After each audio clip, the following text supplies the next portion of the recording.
Vous suivez l'actualité du jour sur Kivu Morning Post et vous avez raison. Bienvenue au sommaire. Le FARDC ont mené ce jeudi 26 février 2026 des attaques par drone contre Rugezi dans les hauts plateaux du Minembwe, provoquant des dégâts et des pertes civiles. La société civile dément la prise des Minembwe par l'armée. La F-123 accuse Kinshasa de violer les cessez-le-feu et de relancer une offensive dans l'est de la République démocratique du Congo, créant une dynamique de guerre totale qui compromet le processus de paix de Doha. C'est tout pour les sommaires.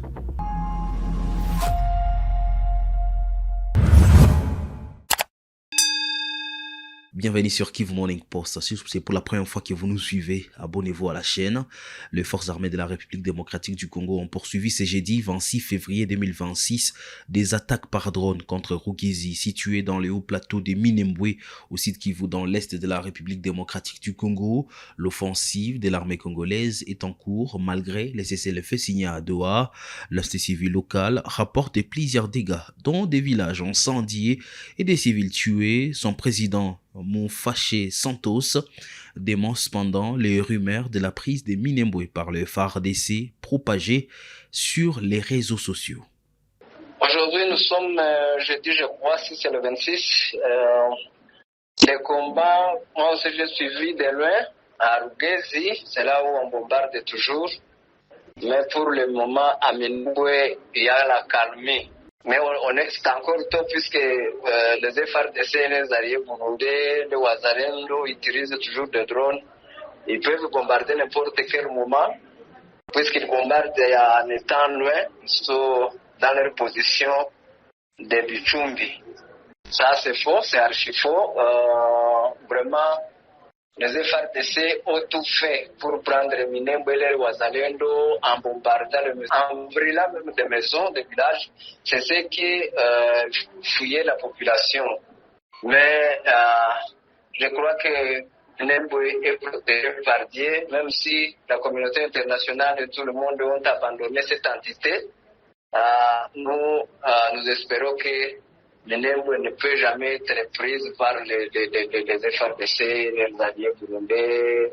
Il y a aussi des Tanzaniens, il y a tout ce monde-là qu'on entend parler, surtout les bombardements de drones et des armes lourdes. C'est ce qui a fait défaut. Et les Wazalendo dans leur habitude de brûler les maisons des civils, de couper les champs des civils du côté Kalonge, Bidego, tout ça. Mais pour le moment, à l'instant, je vous dis avec franchise qu'ils sont à Mutunda, de l'autre côté de la rivière Buiko. Ils sont sur les collines Splomba, donc Minembwe.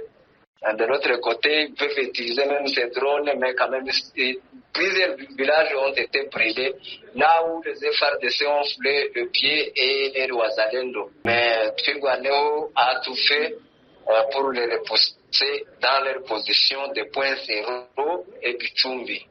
Nous avons lancé un cri d'alarme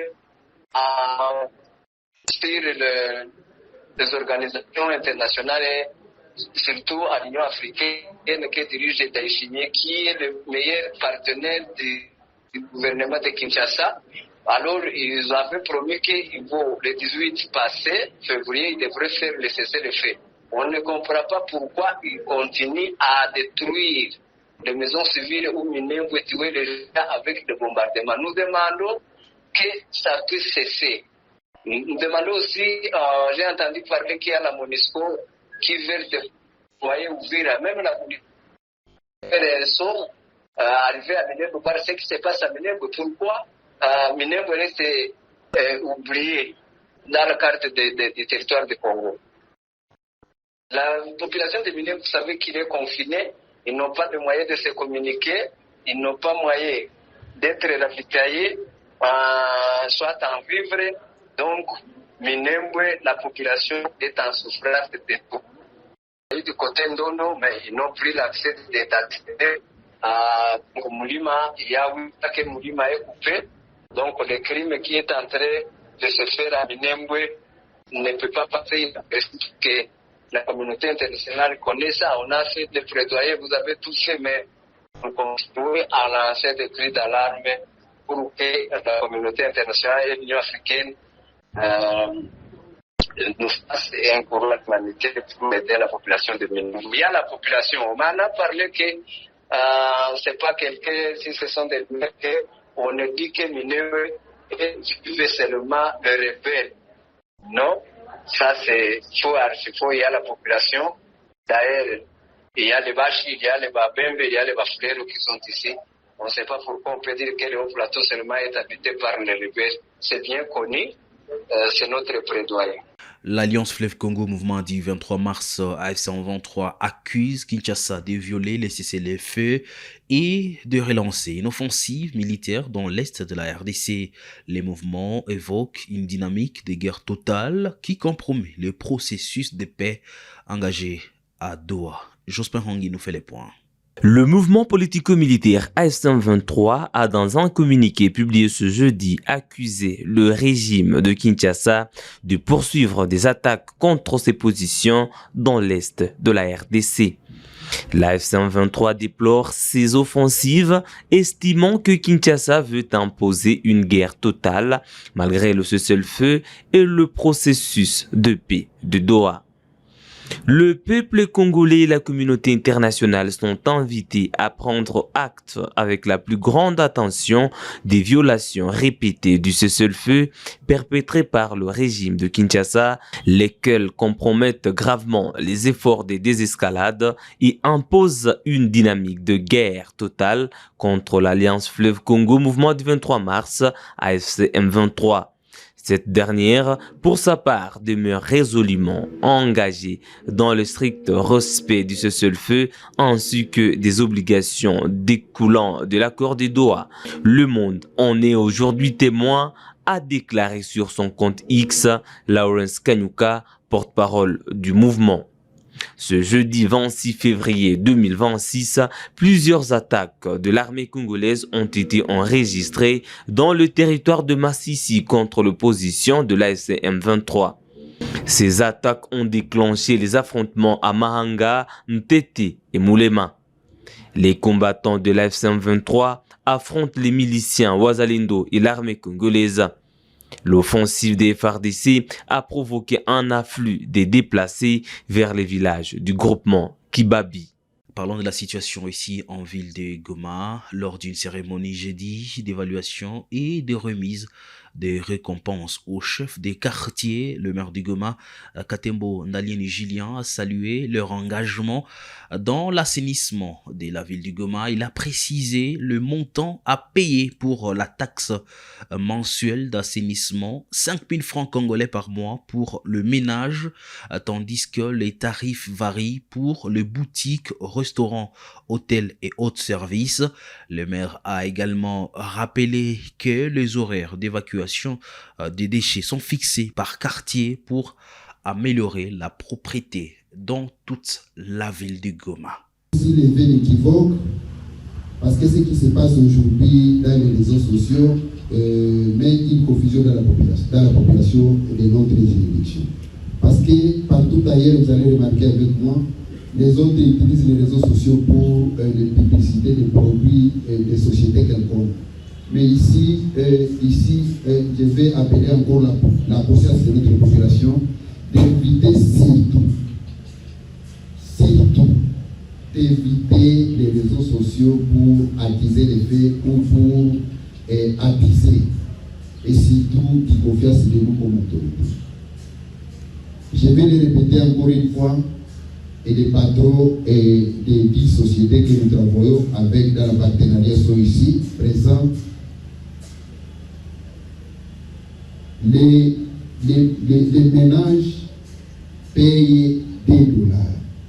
Ménage inalipa $2 na ile tunasikilizana kwa $2 kama ni 5,000 francs congolais. Haiko 6,000 francs, $2 équivaut à 5,000 francs congolais. Maintenant tukishazungumza hivi, pengine wako nakamata mena kitansi nyingi inaandikwa na sharp soit division net ya 15,000 francs, jo banatia kunani kwa réseaux sociaux kama tu kunalipisha ménage 15,000 francs. Je vais lever l'équivoque ici là. C'est-à-dire quoi? Kama ménage inaweza lipa $2 valeur ya 5000 francs, restaurant au depo haipashwi lipa $2. Nikiwaza nomenclature iko hapa, nomenclature iko hapa, tunaweza kuzungumza hata kidogo na kuiongelea. Restaurant huko inadependre na valeur na qualité ya restaurant. Huko restaurant yenyewe zalipa $5, huko restaurant zenyewe zalipa $10, na huko restaurant yenyewe zalipa $15. Na ile population inombe najua kile kitu, lakini wakati tunazungumuza menage inombe nalipa $2, banawazia kama nafasi yote ni $2, banena kamata sasa ile makitansi ya hapa watu yetu ya nani ya yeye wanafanya ile kazi ya kulipisha ile pesa, wanaitia sasa kwa reseaux sociaux. Population inapaswa jua hivi kuko difference na makalite na mavaleur ya ba contribuable wanamuita tena asijeti. Ni kusema nini? Population ya Goma nisikie vizuri. Menage ni kusema fasi pele kunapatikana baba na mama au célibataire inalipa $2 valeur ya 5000 francs congolais. Maintenant kunakuwa wakati ya restaurant au depot au minoterie, ni kusema valeur inapishana, na vile vile restaurant zinapishana, na vile vile hoteli zinapishana. Huko hoteli ya 4 étoiles ya 5 étoiles na valeur zinapishana.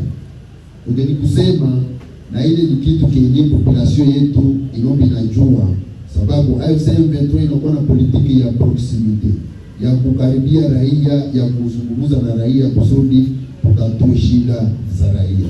Direction Ituri, dans l'actualité du jour, 11 civils, dont 3 femmes, ont été libérés ce jeudi 26 février 2026 à Ofai, dans les territoires du Roumou. Les forces conjointes de FARDC et de l'UPDF ont mené l'opération dans les cadres des opérations Shuja.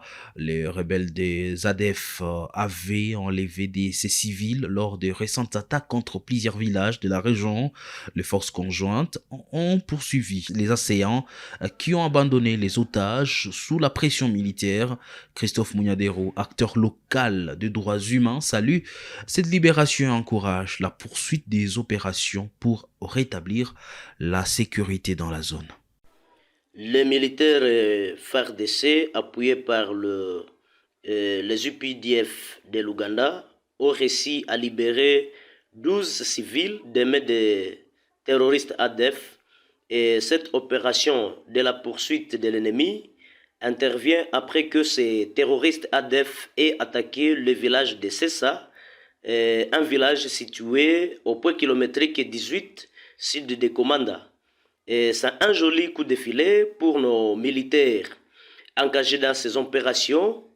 Sans fatigue, ils ont poursuivi l'ennemi ADF et le résultat est côté positif. Ils viennent de libérer 12 civils, majoritairement des hommes, y compris aussi 3 femmes, et tous sortis ce jeudi 26 février 2026 au niveau des Ofai, et tout en encourageant nos forces armées de la République et le FARDC, appuyé par le militaire ougandais UPDF, nous leur disons d'aller en avant. Ne vous découragez pas, vous avez le soutien total et l'accompagnement de la population. Bendele et Kouyaté. Quittons Ituri, direction Lubumbashi. Le président du Sénat, Jean-Michel Samalou Kondé, a échangé mercredi avec le député provincial du Haut-Katanga. Il a recueilli leurs préoccupations sur la rétrocession des fonds du gouvernement central, le fonctionnement de l'Assemblée et le financement des routes via le FONER.